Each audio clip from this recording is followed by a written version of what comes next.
Hello everyone, তো আমি তোমাদের সঙ্গে পার্ট 2 ভিডিওটা শেয়ার করতে চলে এসেছি।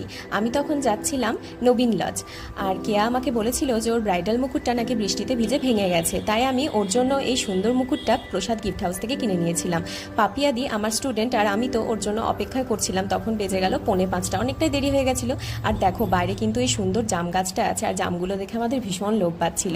আর আমাদের সময় কাটাতে কাটাতে তারপরে কেয়া চলে আসে। আর এটা হচ্ছে কেয়ার বিফোর লুক, আর এরপরে হচ্ছে এটা ওর আফটার লুক। অবশ্যই কিন্তু তোমরা জানাবে যে কেয়াকে কেমন লাগছে। আমার তো ওকে ভীষণই ভালো লাগছিল, খুব মিষ্টি লাগছিল। আর হ্যাঁ, তোমাদের যদি আমার কাজ ভালো লাগে অবশ্যই তোমরা তোমাদের স্পেশাল দিনে আমাকে বুক করতে পারো। আমার কন্ট্যাক্ট নাম্বার হচ্ছে 9339351398। আর হ্যাঁ, আমার next basic to advance bridal makeup class শুরু হতে চলেছে জুলাই মাস থেকে। আর তোমরা যারা সিট বুকিং করতে চাও অবশ্যই আমার সাথে কন্ট্যাক্ট করে নিও। এবার আমরা কেয়ার কাছ থেকে জেনে নেব যে ওর লুকটা কেমন লেগেছে। আচ্ছা কেয়া, তুমি জানাও তোমার লুকটা কেমন লাগলো? আমার খুব সুন্দর লেগেছে, খুব পছন্দ হয়েছিল, চেয়েছিলাম তার থেকে অনেক বেশি হয়েছে, খুব ভালো লেগেছে। Thank you.